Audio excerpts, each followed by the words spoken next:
सभी मसीह भाई बहनों को प्यार भरी जय मसीह की। परमेश्वर की पाक और पवित्र हजूरी में आप सबका स्वागत करते हैं और हमारे पिता परमेश्वर ने अपने वचनों के द्वारा हमें आज का दिन, आज का समय जो दिया है उसके लिए प्रार्थना करते हैं। Hallelujah, hallelujah, hallelujah, hallelujah. धन्यवाद, धन्यवाद, धन्यवाद, धन्यवाद पिता पुत्र पवित्र आत्मा। पिता पुत्र पवित्र आत्मा सेना के यहोवा खुदा जी आपका धन्यवाद करते हैं। धरती आकाश के मालिक पिता आपका धन्यवाद करते हैं। आपने सारी रात हमें संभाल कर रखा, सुबह मीठी प्यारी नींद से जगाया, हमें चलती सांसें दी, किसी भी भली वस्तु की कमी नहीं होनी थी, हमें भरपूर करके रचाया। आपका शुक्र धन्यवाद करते हैं। हमें हमारे घर परिवारों में बना के रखा पिता परमेश्वर जी आपका धन्यवाद करते हैं। अब समय आपके वचन, आपके कलाम का है खुदावन, जिसके द्वारा हम चलाए और बचाए जाते हैं पिता परमेश्वर। आपके वचन हमारी आत्मा की खुराक है पिता परमेश्वर जी, हमारी रोज़ की रोटी है जिसे लेकर हम तृप्त किए जाते हैं, हमारी आत्मा तृप्त किए जाती है पिता परमेश्वर जी। आपके वचन हमारे राहों की ज्योति, हमारे जीने का उद्धार है, हमारे शुद्ध रहने का उद्धार है पिता परमेश्वर जी। आपके वचन हमें पाक और पवित्र बनाते हैं और नया रास्ता, नई मंजिल हमें दिखाते हैं पिता परमेश्वर जी। आपके वचनों के द्वारा हम सीखते हैं पिता परमेश्वर जी और सिखाते हैं, आपकी सच्चाई से अवगत कराते हैं खुदावंद। सच्चाई हमारे दिलों में, परिवारों में, घरों में पिता परमेश्वर जी हमारी ज़ुबानों पर बनी रहे पिता परमेश्वर जी, जिसके द्वारा पिता परमेश्वर जी हम सच्चाई से दुनिया को अवगत कराते रहें और आपका सुसमाचार सुनाते रहें पिता परमेश्वर। प्रार्थना यीशु नासरी के नाम में मांगते हैं, आमीन, आमीन और आमीन। हालेलुया। आज मैं आपके लिए लेकर आई हूँ मत्ती 21 की 23 से 27 नंबर आयत तक, जिसका टॉपिक है यीशु के अधिकार पर प्रश्न। हालेलुया। अब आप सभी जानते हैं कि परमेश्वर हमारे जो उद्धार करता है वो कितने बड़े परमेश्वर हैं, राजाओं के राजा हैं, सब इस बात को जानते हैं। अब यहाँ पर जो यहूदी लोग हैं, जो प्रधान याजक हैं, वो उनके जो बुजुर्ग लोग हैं परमेश्वर से किस तरह के प्रश्न पूछ रहे हैं बताते हैं। लिखा है, हालेलुया, लिखा है, वह मंदिर में जाकर उपदेश कर रहा था तो प्रधान याजकों और लोगों के पुरनियों ने उसके पास आकर पूछा, तू ये काम किसके अधिकार से करता है और तुझे यह अधिकार किसने दिया है। हालेलुया। अब सभी ये जो यहूदी लोग थे, जो महायाजक थे, जो प्रधान थे, वहाँ पर जो बुजुर्ग लोग थे यहूदियों के, सब जानते थे कि जो परमेश्वर हैं बड़े बड़े कार्य कर रहे हैं, विश्वास की बातें बता रहे हैं, बड़े बड़े चिन्ह चमत्कार दिखा रहे हैं, दृष्टांतों में बातें कर रहे हैं, विश्वास करने के लिए कह रहे हैं, प्रभु को बता रहे हैं, प्रभु की योजनाएं दिखा रहे हैं, प्रभु के चिन्ह चमत्कार बता रहे हैं। और आपको तो पता ही है, ये शास्त्री फरीसी और ये प्रधान याजक सब ताक में रहते थे कि हम कैसे परमेश्वर पर उंगली उठाएं और उन्हें नीचा दिखाएं और गलत करने की कोशिश में वो लोग रहते थे। तो यहाँ पर भी उनका मकसद यही था और यही वो चाहते थे कि परमेश्वर से किसी बात का जवाब ना दिया जाए और उनकी निंदा हो और सब लोग उनको गलत समझें। जो उनके मन में बातें रही होंगी वो यही रही होंगी, तभी वो परमेश्वर से जानबूझकर ये क्वेश्चंस कर रहे हैं। अब उन्होंने परमेश्वर को यहाँ पर कहते हैं ना, परखने के लिए भी कह लो या दुनिया के सामने गलत दिखाने के लिए कह लो, या दुनिया के सामने वो कुछ भी, तो वो पूछ रहे हैं उससे कि तुझे ये अधिकार किसने दिया। याजक बुजुर्ग के पास जाकर उसे पूछा कि ऐसी बातें तू किस अधिकार से करता है, तुझे ये अधिकार किसने दिया है। अब एक इंसान, मैं अगर जाकर अपने पास्टर से कहूँ, अपने जो मेरा आत्मिक पिता है, जिसे मैं आत्मिक पिता कहती हूँ, आत्मिक मैं चर्च में जाती हूँ, या आप लोग भी जाते हैं, आप लोगों से ही क्वेश्चन है, अगर आप उससे जाकर पूछो कि ये आप किस अधिकार से करते हो, तो नेचुरल सी बात है, एक प्रश्न करने वाले हम तुच्छ से इंसान होते कौन है। जब परमेश्वर ने कहा है कि सबका लेखा जोखा, जब हम बाइबल को पढ़ते हैं, बाइबल की बातों को मानते हैं, वचनों पर चलने की, जब हम परमेश्वर में चलते हैं, जब हमारे को कोई अच्छाई मिलती है, तभी हम परमेश्वर पर विश्वास करते हैं ना, और चल पड़ते हैं परमेश्वर के पीछे। और किसी चर्च में जाकर ही, किसी से ज्ञान लेकर ही, अब मैं भी कोई इतनी ज्ञानवान तो हूँ नहीं कि मुझे बहुत ज्ञान है, मैं तो जस्ट जो सच्चाई है वो सोचती हूँ कि आप लोगों को पता होनी चाहिए, तो मैं आपको सुनाने लगती हूँ। तो जब परमेश्वर ने न्याय करना है, परमेश्वर ने सबको सही गलत समझाना है या नहीं समझाना है, या परमेश्वर ने जब स्वर्ग में न्याय करना है, तो हम किसी का न्याय करने वाले कौन होते हैं? हम कहाँ से इतना अधिकार, इतनी पावर, हम हैं कौन जो इतनी पावर किससे लेकर आए कि हम पूछ सकें उनसे किसी अधिकार से? तो वो क्वेश्चन कर रहे हैं परमेश्वर कि तुझे ये अधिकार किसने दिया? हालेलुया।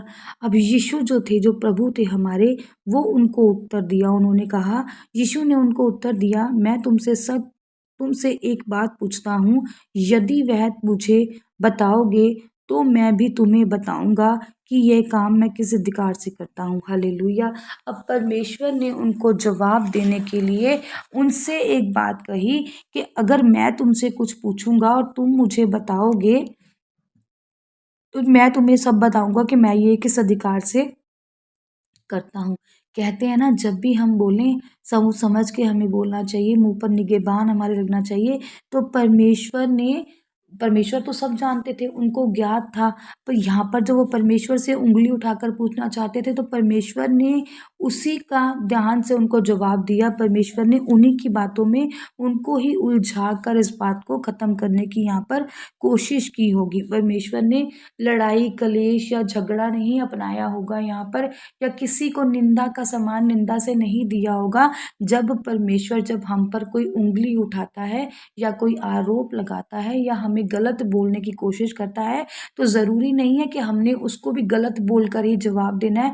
हमें परमेश्वर से सूझबूझ मांगनी चाहिए, और सूझबूझ के आधार पर परमेश्वर अपनी सूझबूझ हमें देते हैं, जिसका जवाब हम बड़ी ही नम्रताई से दे सकते हैं। यहाँ पर भी परमेश्वर ने उनको उन्हीं की बातों से उलझाकर और उनको क्या दिया? जवाब दिया। तो परमेश्वर ने उनसे क्या कहा?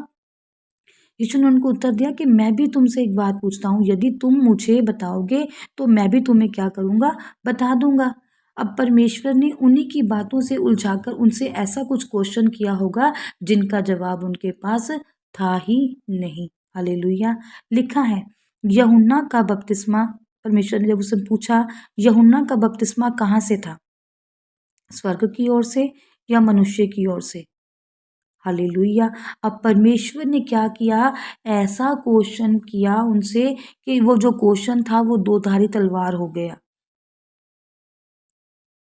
वो क्वेश्चन जो था, परमेश्वर के जो मुंह से जो निकले जो शब्द थे, परमेश्वर के ने उनको उन्हीं शब्दों में उलझा दिया और उनके पास जवाब देना भी नहीं आया। लिखा पढ़ते हैं, वे आपस में विवाद करने लगे, यदि हम कभी स्वर्ग की ओर से था मनुष्य फिर जब वो क्या करने लगे? आपस में ही, अब जैसे मान लो हम दो लोग कहीं बैठे हैं, आपस में ही बात कर रहे हैं एक दूसरे से कि हाँ क्या कहें क्या कहें, अब क्या जवाब दें, हम इसका क्या आंसर दें, क्या कहें, स्वर्ग की ओर से या मनुष्य की ओर से? और तब वे आपस में विवाद करने लगे, यदि हम कहें स्वर्ग की ओर से, तो वह हमसे कहेगा, फिर तुमने इसका विश्वास क्यों ना किया? अब अगर वो स्वर्ग की ओर से कहते तो वो परमेश्वर की मर्जी होती। तो जब परमेश्वर की मर्जी थी, परमेश्वर ने तुमसे कहा था, जिसकी तुम मानना चाहते हो या मानते हो, तो तुमने अपने प्रभु की बात क्यों नहीं सुनी? आ गए ना वो अपनी ही बातों में, और फिर तुमने उसका विश्वास क्यों ना किया? पूछ लिया ना ऐसा ही क्वेश्चन परमेश्वर ने, कि जिनका जवाब उनके पास देने को नहीं था। और हालेलुया, और यदि कहें मनुष्य की ओर से, तो हमें भीड़ का डर है। अब वो कहते हैं कि अगर मनुष्य की ओर से, पर अगर वो मनुष्यों का नाम लेते तो जो उसमें जो, क्योंकि मनुष्य कौन था? यूहन्ना बपतिस्मा देने वाला। और अगर हमने उस पर भी विश्वास नहीं किया, क्योंकि सारी भीड़ करती थी, क्योंकि वो सब लोग उसको मानते थे बपतिस्मा देने वाला है, अगर ये उसको भी नहीं मानते थे, तो फिर इन्होंने ये सोचा कि अगर मनुष्यों को कहेंगे तो हम उसको भीड़ का भी डर था कि कहीं भीड़ प्रभावित ना हो जाए उनके इस शब्दों से गलत, और उनको गुस्साने ना लगे या गलत ना करने लगे, उनको उस भीड़ का भी डर था, क्योंकि उनमें एक डर मौजूद था, क्योंकि ना तो वो प्रभु की बातों पर ठीक से विश्वास कर पा रहे थे और ना यूहन्ना बपतिस्मा देने वाले की, क्योंकि ये सब यूहन्ना को भविष्यवक्ता मानते थे और यूहन्ना जो थे वो भविष्यवक्ता थे और जो ये भीड़ थी वो भविष्यवक्ता मानती थी। अब तो ये जो लोग थे जिनके मन में डर था, जो परमेश्वर को प्रभु करके भी नहीं मानना चाहते थे और इतनी सच्चाइयाँ, इतने चिन्ह चमत्कार देखकर भी वो प्रभु को जान कर भी प्रभु को नहीं मान रहे थे, तो उनके मन में क्या था, एक डर भी था कि अब हम क्या करें। और डरा व्यक्ति अपनी ही बातों के जाल में जब फंस जाता है तो वो और भी ज्यादा डर जाता है। हालेलुया। अब यहाँ इस सब का तुक क्या था, इस सब का क्या था कि यहाँ पर सारी बात क्या थी कि एक तो उनमें क्या था, डर था, क्योंकि वो किसका साथ दे रहे थे, झूठ का। और ज़रूरी नहीं है कि हमें अपनी लड़ाई हमेशा तलवार लेकर ही हाथ में लड़नी चाहिए। परमेश्वर ने हमें दिमाग, बुद्ध सब कुछ दिया है और हर किसी के जीवन में कुछ ना कुछ ज़रूर घटित होता है। हर किसी में कोई ना कोई कमी ज़रूर होती है। सब सक्षम नहीं होते, ना मैं हूँ, ना आप हो, ना जगत के और भी बड़े से बड़े याजक या और भी बड़े से बड़े कोई भी पंडित शास्त्री कुछ भी आप लगा लो, सब में परमेश्वर का ज्ञान नहीं है। किताबें पढ़ी हैं सबने, सबने सबको पता है, पर हर किसी को, हर कोई पूर्ण रूप से सक्षम नहीं है। जो परमेश्वर की आत्मा है, जो परमेश्वर है, वो हम लोग नहीं है। हम लोग सिर्फ परमेश्वर की बातों पर चलने वाले और मनन करने वाले और जो लिखा है उसको समझाने वाले और समझने वाले लोग हैं। बाकी जो करना और जो सच्चाई है वो एक ही है, जो हमारा पवित्र शास्त्र हमें बताता है। अब उदाहरण के तौर पर कहने का मतलब ये है कि परमेश्वर ने हमें अकल बुद्ध दी है और हमें परमेश्वर से अपनी अकल बुद्ध मांगनी है कि परमेश्वर जब भी हम किसी मुसीबत या परेशानी या दुविधा में पड़ें या हम पर कोई आरोप लगे या हम किसी बड़ी चुनौती का सामना हमें करना पड़े, तो ज़रूरी नहीं है कि हम हर बार तलवार लेकर ही खड़े रहें। हमें सूझ-बूझ से भी उनको जवाब देना आना चाहिए और परमेश्वर ने भी यहाँ पर यही किया। उनका जो डर था परमेश्वर ने इसी तरह से सूझ-बूझ से सवाल देकर, जवाब देकर परमेश्वर ने ख़त्म किया। तो परमेश्वर ने खुद उनसे पूछा कि उनको ही बातों को परमेश्वर ने उन्हीं के जालों में फंसा दिया और जिसका जवाब भी उनको देना नहीं पड़ा, क्योंकि वो गलत सवाल कर रहे थे, गलत वो डर भी गए थे और परमेश्वर ने उन्हीं की बातों में उनको उलझा दिया था और सारा मसला वहाँ पर सेट भी हो गया। और अंत में परमेश्वर क्या कहते हैं, अतः उन्होंने यीशु को उत्तर दिया, हम नहीं जानते। अब क्यों दिया, क्योंकि उनको डर था मन में कि अब हम क्या बोलें। अगर हम खुदा की तरफ से, स्वर्ग की तरफ से बोलेंगे तब भी हम ही गलत साबित होंगे और मनुष्य की तरफ से बोलेंगे तब भी हम ही गलत साबित होंगे। तो मतलब उनके पास कोई जवाब ही नहीं था। तो परमेश्वर यहाँ पर क्या सच्चाई और खरे उतरे, तो उन्होंने भी उससे क्या कहा, तो मैं भी तुम्हें नहीं बताता कि ये काम मैं किस अधिकार से करता हूँ। और परमेश्वर तो राजाओं के राजा, प्रभुओं के प्रभु हैं। परमेश्वर जो करते हैं उनको उनका बेहद ज्ञात है। हम कोई नहीं होते उनसे प्रश्न करने वाले। और प्रभु से प्रश्न करना तो एक, कहते हैं ना कि हम किससे किससे कह रहे हैं, किससे बात कर रहे हैं। कई कई बार तो हम लोग ही खुद ही नहीं सोचते हैं कि हम क्या कर रहे हैं। इसलिए हमें परमेश्वर से ये सब छोड़ने के लिए परमेश्वर से प्रार्थना और अनुग्रह करना चाहिए कि परमेश्वर अपनी बुद्ध और अपनी समझ हमें दे, जिसके द्वारा हम चलाए और बचाए जाएं। परमेश्वर का बड़ा ही सुंदर वचन है, अपनी समझ का सहारा ना लेना बल्कि संपूर्ण मन से यहोवा पर भरोसा रखना, उसी को स्मरण करके सब काम करना, तभी वह तुम्हारे लिए सीधा मार्ग निकालेगा। जब भी आप चुनौतियों में भरे हो तो परमेश्वर का ये वचन याद करो और परमेश्वर से मांगो। और वचन में ही मांगो परमेश्वर से कि धन्य है वह मनुष्य जो बुद्धि को प्राप्त करे और समझ को पाए, क्योंकि बुद्धि की प्राप्ति चांदी की प्राप्ति से भली और उसका लाभ चोखे सोने से भी उत्तम है।